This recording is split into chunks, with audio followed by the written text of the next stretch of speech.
Hello everyone, welcome back to my channel Cherish Classes. In the last video, we have discussed about the first branch of psychology, that is pure psychology. I hope आपको वो सब समझ आया होगा. So next we are going to study about the applied psychology. हमारी जो psychology थी उसके दो branches थी. First थी pure psychology जो हम last video में discuss कर ली, and second one is the applied psychology. So here is the first part of applied psychology, that is industrial psychology. Okay, industrial psychology, industrial मतलब industry से related. तो industrial psychology क्या होती है?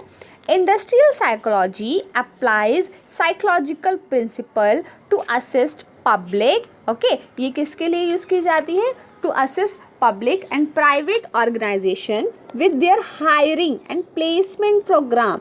जो हमारी इंडस्ट्रियल साइकोलॉजी है ये किस चीज़ में यूज़ करी जाती है? जो इंडस्ट्रीज़ होते हैं, ठीक है, चाहे वो पब्लिक हो गया या फिर वो प्राइवेट ऑर्गेनाइजेशन हो गई, उसमें जो लोगों को, जिन लेबर्स को हम हायर करते हैं, ठीक है, उनकी जिस हिसाब से उनकी प्लेसमेंट यूज़ करी जाती है, उन उसकी स्टडी को, उस साइकोलॉजी को हम बोलते हैं इंडस्ट्रियल साइकोलॉजी.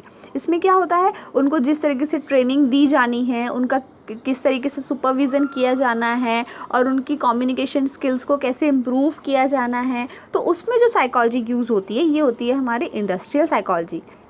और कभी कभी ऐसा भी होता है कि कुछ ऑर्गेनाइजेशन में कुछ पीपल ऐसे होते हैं जिनको कुछ हेल्प चाहिए होता है, ठीक है, उनकी कुछ पर्सनल प्रॉब्लम होती है तो उनको कुछ हेल्प किया जाता है. तो उस इंडस्ट्रियल वे में उनको हेल्प किए जाने के लिए जो साइकोलॉजी यूज़ की जाती है, that is called the industrial psychology.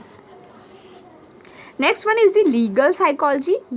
Legal मतलब कुछ ना कुछ लॉज से रिलेटेड, ठीक है. तो लीगल साइकोलॉजी क्या होती है? Legal psychology is the branch of psychology which tries to study the behavior of person like client, criminal, witness.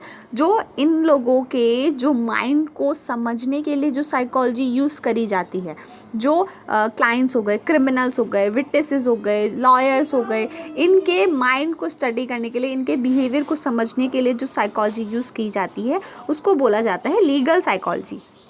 The root cause of crime, offense, dispute or any legal case can be properly understood through the use of this branch of psychology. जो crime हुआ है उसका reason क्या है, dispute जो हुई है, कोई लीगल केस क्या है, उसका रीज़न क्या है, तो जो क्रिमिनल्स होते हैं, विटनेसेस हो गए, उनके जो वो बोल रहे हैं, is that true or not, they are trying to lie or what, तो इन सब चीज़ों को समझने के लिए कौन सी साइकोलॉजी यूज़ की जाती है?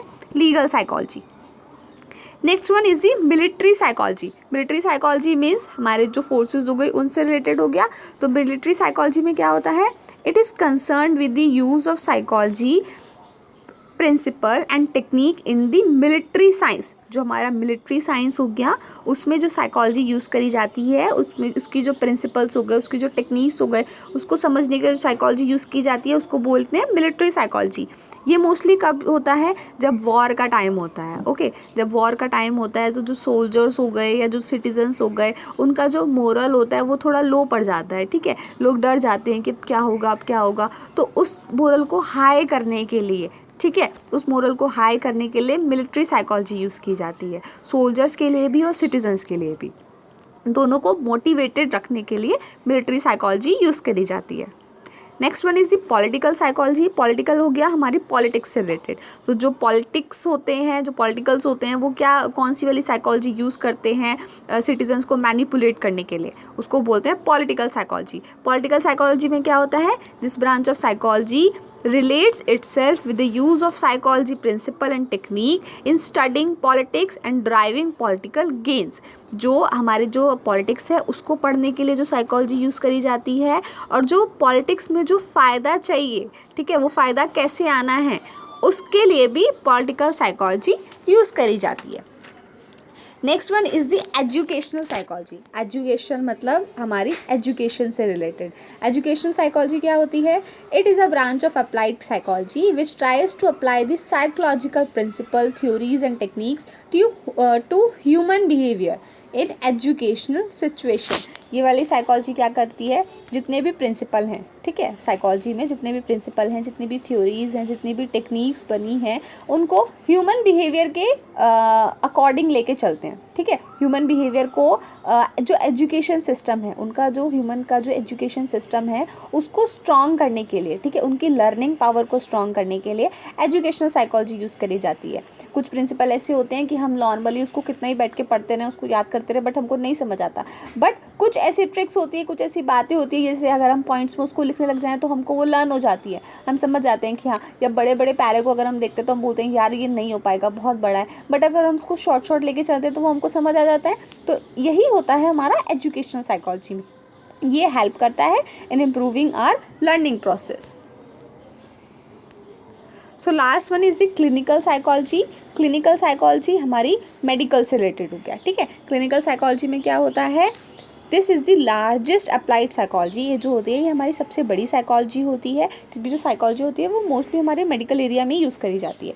This branch of applied psychology describe the cause of mental illness, abnormal behavior of a patient and suggest treatment and effective adjustment to the affected person in the society।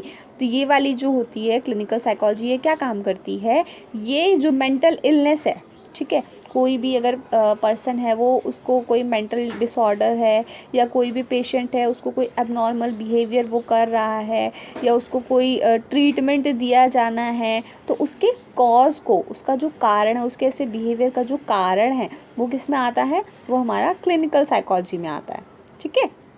So this is all about the applied psychology.